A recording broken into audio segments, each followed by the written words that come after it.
नंगौ दान मोनसेयानो जायाखै सानफानि उनाव सानफा माफा जिथु हाग्रानि सम्पद जि मैदेर बे थैनाया दिनैनि दिनाव उदालगुरि जिल्लायाव मोनसे गिख्रंथाव थासारि सोमजिहोनायखौ जों बे समाव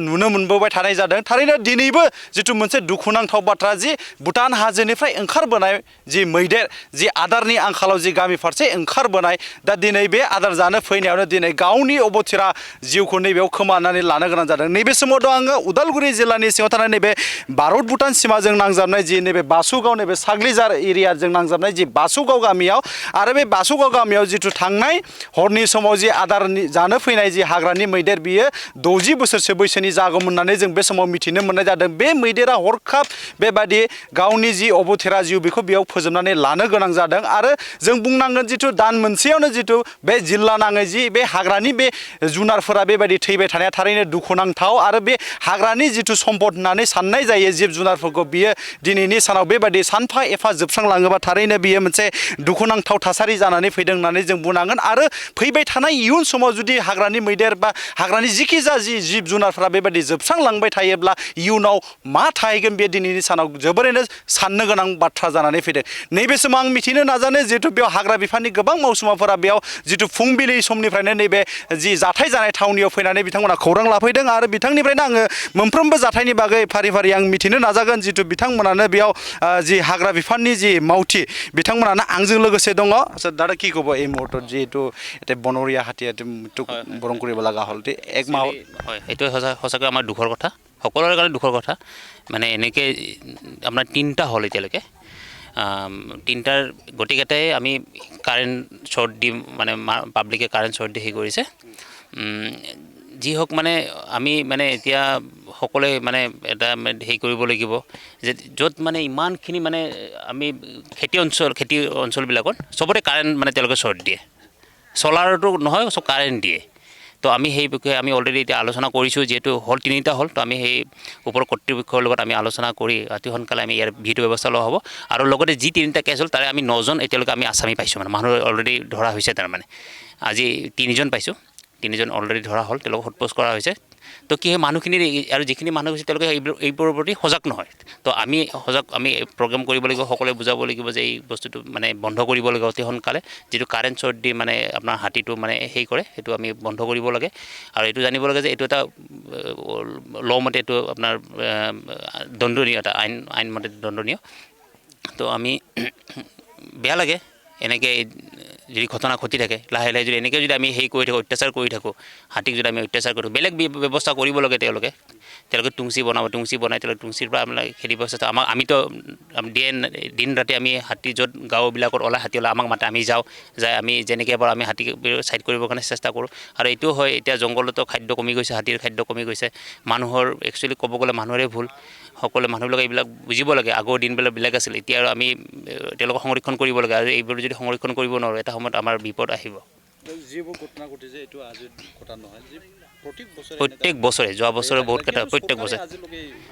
চৰকাৰে অলৰেডি আমি মানে কি এতিয়া মানুহটো আমি ধৰি জেলত দিওঁ সেইটোৱে একচুৱেলি সমাধান নহয় ঠিক আছে মানুহখিনি আমিতো বুজাইছোঁ কিন্তু মানুহখিনি নুবুজে কি কৰিব এইটো বুজাব লাগিব এইটো আপোনালোকৰ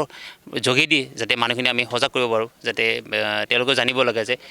হাতী আপোনাৰ খেতি অঞ্চলত খেতি বাৰীত বা তেওঁলোকে কেতিয়াও কাৰেণ্টৰ মানে সেই ব্যৱস্থা কৰে আমাৰ ডিপাৰ্টমেণ্টো কৰি আছে NGOবিলাকে কৰি আছে চলাৰ ব্যৱস্থা কৰি আছে চলাৰ য'ত দিব লাগে তাত দিছে চলাৰ তাৰে পিছতো মানে এইটো আপোনাৰ কোনো আইন কোনো মানে পাৰ্মিশ্যন নোহোৱাকৈ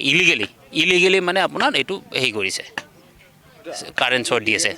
এইটো বাসুগাঁও আৰু ফৰেষ্ট এৰিয়া পৰে ৰিজাৰ্ভ ফৰেষ্টৰ আণ্ডাৰত পৰে এনক্ৰ'চ ভিলেজ হয় এইটো হয়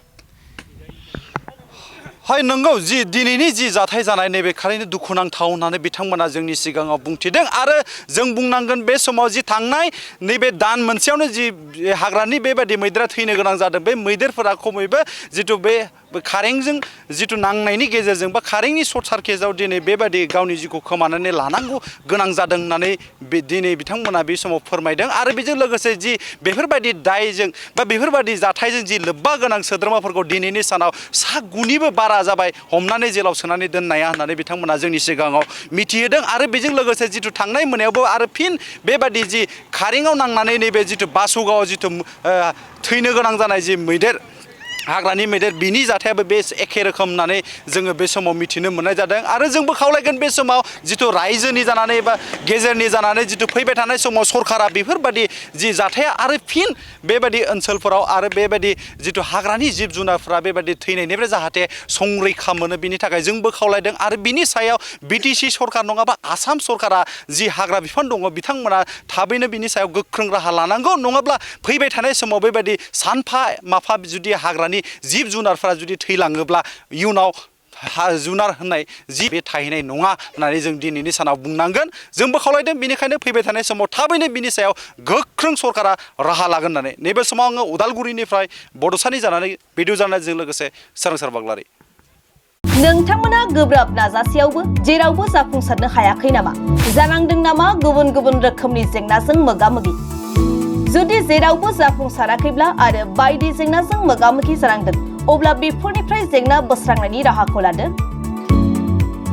मायांनिफ्राय सोलोंथाइ लानाय मुंदांखा तान्त्रिक आरबाज कबिराजआ नोंथांमोननि बेफोर जेंनाखौ बोस्रांनानै होगोन बयनिबो गेजेराव सोमजिबाय थाग्रा जेंनाफोर जेरै सोलोंथाइ लानायाव सोमजिनाय जेंना हास्थायब्लाबो साख्रि मोनैनि जेंना फालांगियाव जेंना सोमजिनाय हा हुनि जेंना बिसि फिसायनि गेजेराव दावराव दावसि जानाय मोजां मोनलायनायाव हेंथा सोमजिनाय जेंना जुलि जानायनि उनाव गथ' मोनैनि जेंना फेग्रा एबा निसा मुवा लानायखौ गारहोनायनि राहा सुथुरनि गाज्रि नोजोरखौ दानगारनाय जुलि जाखांनायनि उनाव गुबुनजों मोजां मोनलायनायनि सोमोन्दो लाखिनाय राजखान्थि बिथिङाव जेंना बायदि बायदि जेंनाफोरखौ गैया खालामनायजों लोगोसे गोसो बोनो हानाय गोहोनि ताबिज एबा राजमुहिनि ताबिजखौ मुंदांखा आरबाज कबिराजनिफ्राय मोननो हागोन